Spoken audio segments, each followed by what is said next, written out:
Mga glamoroso at nagtataasang tahanang sumasalamin sa kasaganaan at karangyaan ng isang pamilya. Larawang perpekto kung maituturing ng mga mamamayan natin. Sadyas ay hiling. Subalit, sa pagdaan ng mga panahon, ang larawang ito ay hanggang sa mga pangarap na lamang. Bukod sa kagimbal-gimbal na insidente, sakuna, trahedya at kalamidad na siyang sumisira nito, isa ring dahilan ang demolusyon, ang paggiba at pagpapaalis sa mga residente ng isang nasabing pook kung saan halos hindi maiwasan ang karahasan at pakikipagtunggalian. Ngunit saan nga ba hahantong ang kanilang tahanang pinaglabanan?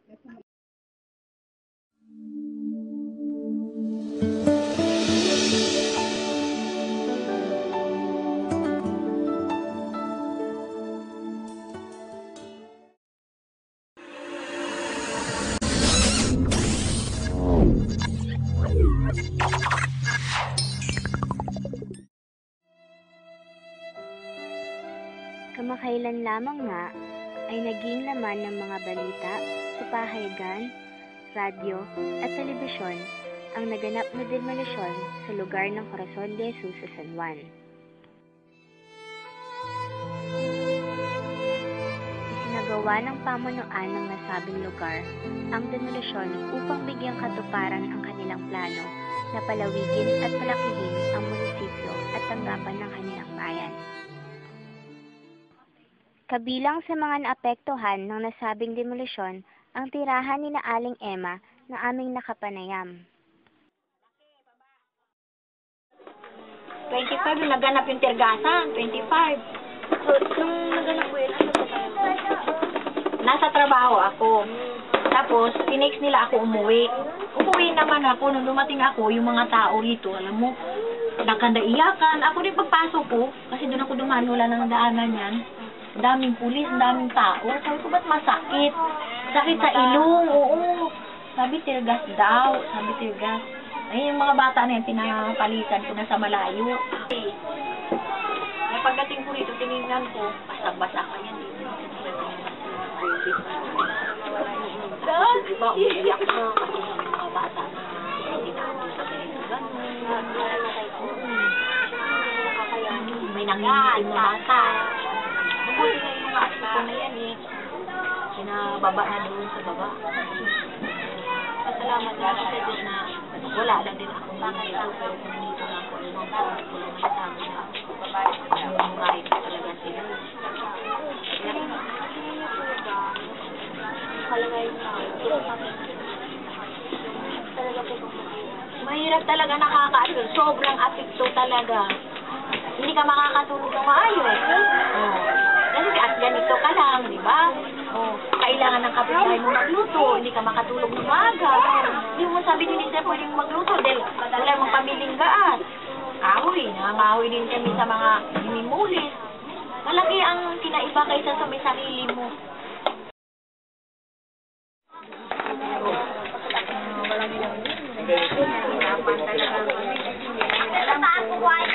Paano na kami wala sa pamumuhay nila, di ba? Sinira nila yung kabuhayan namin. Paano na naglaki nila? Then, iniba yung bahay mo, ibang gamitan mo na, nasisira, nawawala. Magsisimula ka sa panibago, kung bagong asawa ka, magsisimula ka sa panibago kasi panibagong kalagayan na, di ba? Tatayo ba na ako subuko noon, malaking bahay. Pero ngayon, babalik ka sa kubuko. Yung bahay mo noon, yari sa mga hero. Hindi ngayon, ganun yung lang yung bahay namin. Yari na yan sa, plywood, tapos patungan na lang ng tarpaulin para hindi tutulog. Tapos sa araw ito, ganito to, tambayan ng tao, lutuan. Dahil sa mahal ng taas, sa gabi yan bahay. Sa lahat na pamumuhay ang sumalubong sa buhay nila Nanay Emma. Tanging itlog na sinaluhan ng kamatis ang kapares ng malamig na bahaw. Salamat daw sa kanilang mabuting kapitbahay sa dagdag na pansit para sa kanilang tanghalian. Dulot ng kakulangan sa pagkain, napagdesisyonan ni Nanay Emma na paunahin sa pagkain ng kanyang 3 apo. At kung may natitira, mapalad na may pagsasaluhan muli sila para sa hapunan. Maging sa mga kubyertos, nababatid ang kanilang kakulangan. Ang maliit na planggana na dapat sa labahan nakikita ay ginagamit bilang kahalili na dapat ay pinggan.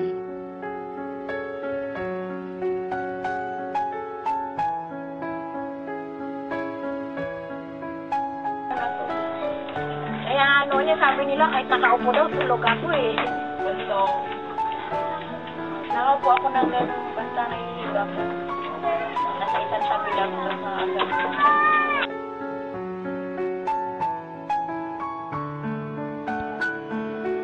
Ang pinapakulong tubig na ito ni Nanay Emma ang magsisilbing pampatay sa lamig ng tubig na gagamiting pampaligo sa mga bata. Dahil sa malawak na espasyo sa labas ng bahay nila pinapaliguan ang kambal, hindi malayong lamigin ito at magkaroon ng sakit.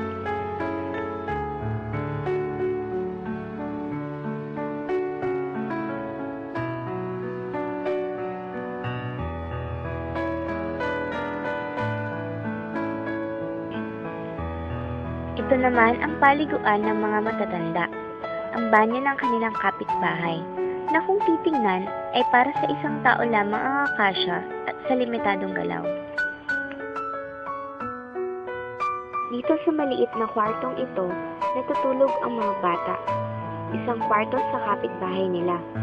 Pagpasok dito ay isang maliit na daanan.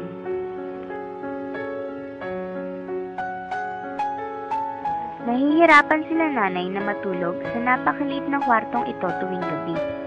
Kaya naman ang mga bata lang ang natutulog dito at sila nanay ay nananatili sa tabing na ito.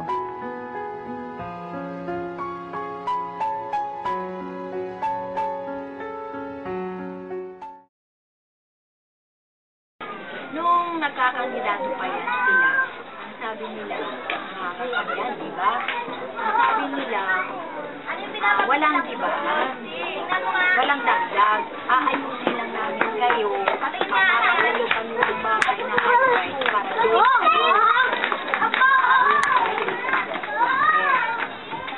pero nung bakit nung nakaupo sila, nagkaroon ng mga yung mga census.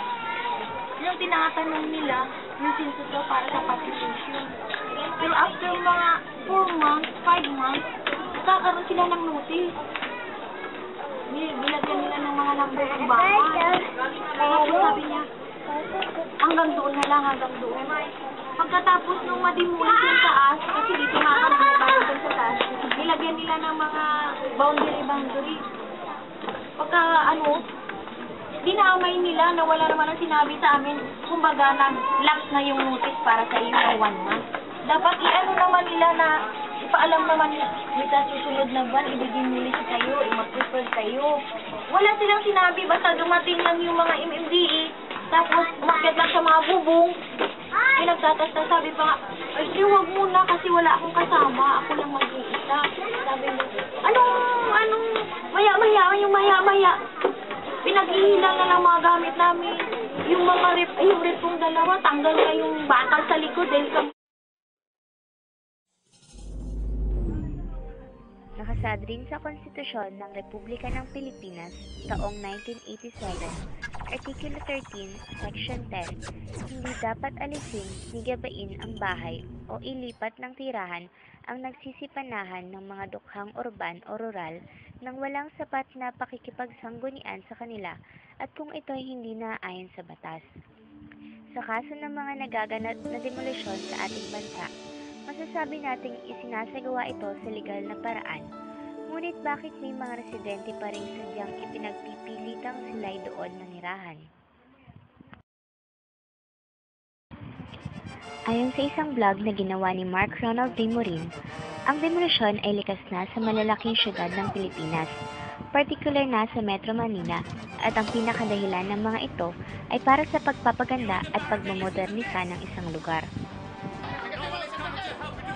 Sinigundahan naman ito ng pahayag ng UN ukol sa demolisyon sa ating bansa. Anila, ginagawa ito upang makapagtayo ang gobyerno ng mga proyektong infrastruktura at mabigyang daan ang konstruksyon ng mga mamahaling subdivision. Sa ating pagtahak tungo sa masalimuot na pamumuhay ng mga taong tulad ni Nanay Emma, sino ba ang may pananagutan? Ang gobyerno ba na ang tunay na hangarin ay mapabuti ang kalagayan ng kanyang mamamayan? O ang mga taong pilit na ipinupukol sa isang maling pamamahala ang suliraning kay tagal ng laman ng mga pahayagan? Sa mundong walang may sala at maprinsipyong pamumuhay ang pinapairal, isang tanong ang wala pa ring kasagutan. Sa lahat ng mga suliraning ating pinagdaraanan, sino nga ba ang may kasalanan?